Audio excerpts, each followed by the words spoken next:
Deficiencias congénitas, mecanismo extrínseco y tronco común. Habíamos visto que en la vía extrínseca participaban los factores 7, que al activarse en contacto con el factor tisular, activaban al 10, que pasaba 10 activado, que junto con el cofactor 5, activaban a la protrombina para que pase a trombina, y era esta la que pasaba el fibrinógeno a fibrina. Por tanto, estos serán los factores que vamos a evaluar cuando evaluamos la vía extrínseca y común.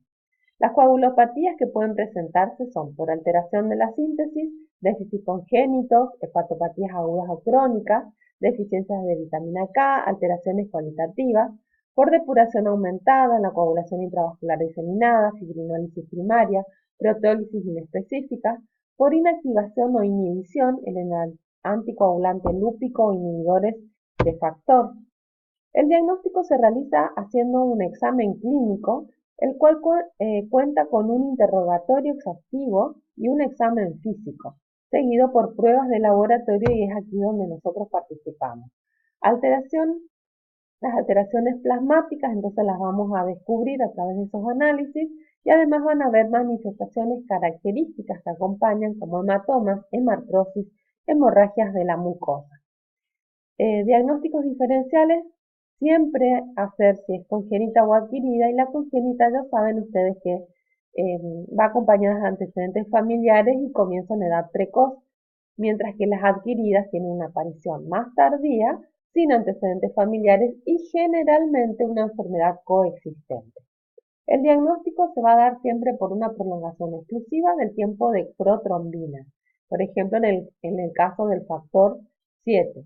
Pruebas adicionales va a ser dado siempre con la corrección de plasma normal, y si corrige el dosaje del factor 7, por ejemplo en el déficit de 7. Alteraciones combinadas del APTT y el tiempo de QIP.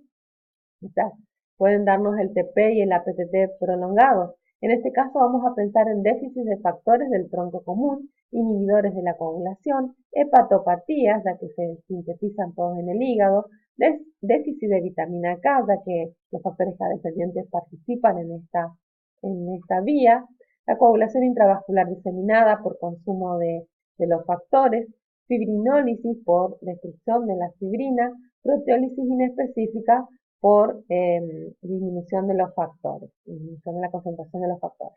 Las pruebas adicionales que se hacen, fíjense, no son muchas, es corregir con plasma normal, dosar los factores y detectar la presencia de dímero D o productos de degradación del fibrinógeno que se producen como consecuencia de la formación. También puede darse una alteración aislada del tiempo de trombina, que habíamos visto que evalúa el fibrinógeno y puede deberse a hipoA o a fibrinogenemias o disfibrinogenemias o la presencia de heparina. Las pruebas adicionales en este caso es hacer dosaje de fibrinógeno funcional e inmunológico. Empecemos por la deficiencia del 7. Es autosómica recesiva, heterocigotas entonces son asintomáticos, se asocia a hiperbilirrubinemia congénita en la enfermedad de Gilbert y síndrome de Ewing-Johnson. La clínica es variable y no siempre está asociada a los valores del factor. Quiere decir que puede tener valores muy bajos y no presentar clínica, o viceversa. Es muy semejante al hemofílico, o sea, al déficit de 8 y de 9. Entonces va a haber hemartrosis, hemorragias digestivas, hematoma subcutánea, hemorragia genitourinaria, y el recién nacido puede presentar hemorragia cerebral. En el laboratorio, que nos vamos a encontrar el tiempo de protrombina alargado y el resto de las pruebas normales. El test de Stevens normal, que era el que activaba al 10 directamente. El tratamiento, plasma fresco congelado o una fracción que contenga dicho factor, suero conservado o bien el 7 recombinante, que es muy caro, ¿no es cierto? Deficiencia congénita del factor 10, es autosómica también recesiva, entonces lo mismo, los heterocigotas son asintomáticos, es una de las deficiencias más raras, ¿sí? Entonces hay poca experiencia en déficit de factor 10, los casos leves son asintomáticos, los más graves similares a la deficiencia de 7, o sea, equimosis, epistaxis, hemorragias gastrointestinales, genitourinaria, hemartrosis, etc. Deficiencias del factor 10 se pueden dar por alteraciones moleculares con grandes lesiones o pequeñas lesiones que modifican el marco del estudio. En el laboratorio, si falta el 10, vamos a tener el tiempo de protrombina alargado, pero también el APTT alargado, porque el 10 forma parte de la vía común, no sé si se acuerdan. Y el test de Steven también alargado, que activaba directamente al 10. Entonces acá no hay a quien activar, por lo tanto va prolongado el tiempo. El tratamiento es proveerle de plasma fresco o concentrados ricos en 10.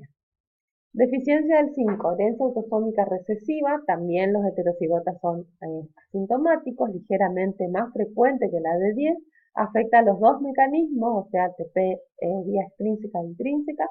La clínica solo se presenta cuando el individuo es homocigota.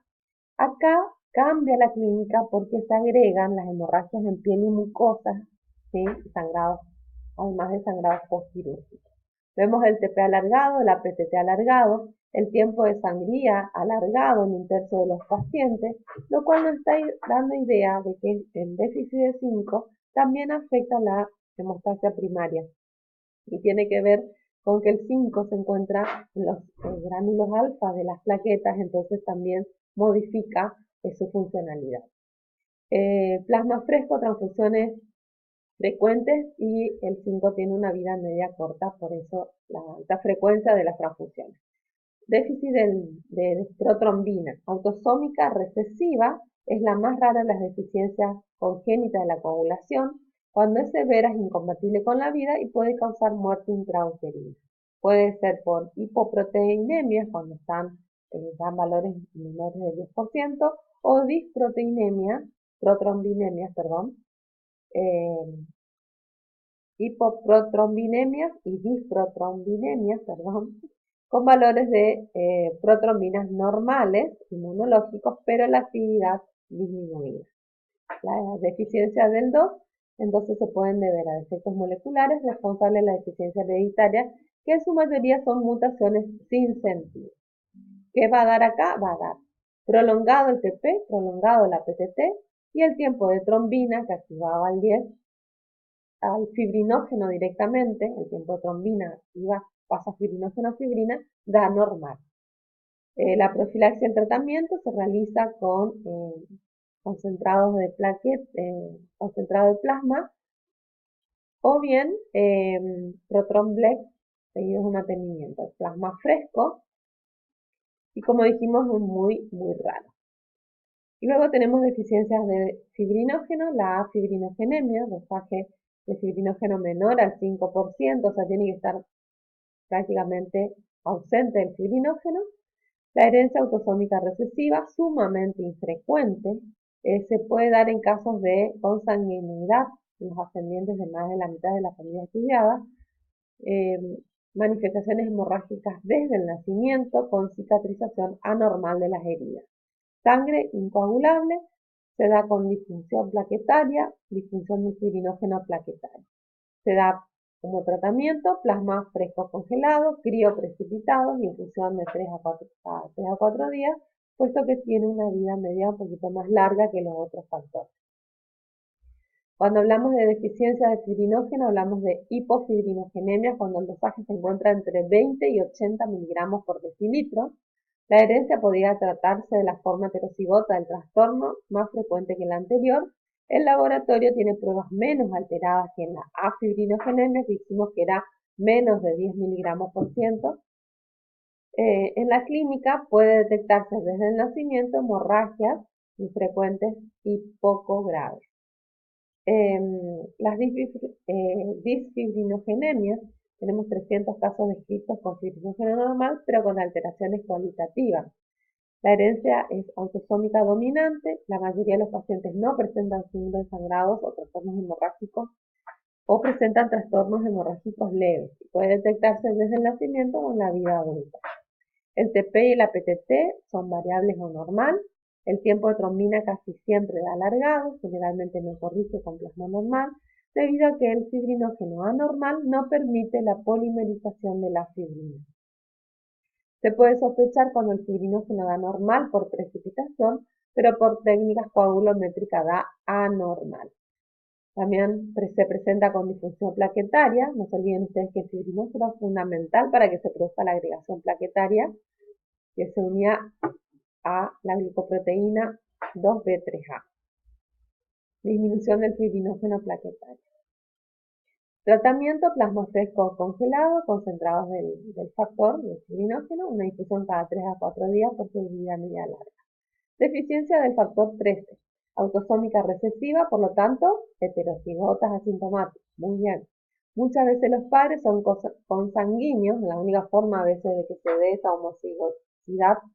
Las manifestaciones clínicas son hemorragias al caer el cordón, hemorragias intracraneales. Las hemorragias no se producen inmediatamente, hay una cicatrización anormal de las heridas. Entonces, en los niños generalmente cuando cae el cordón umbilical se presenta este tipo de hemorragia tipo babeo, así le llaman los hematólogos.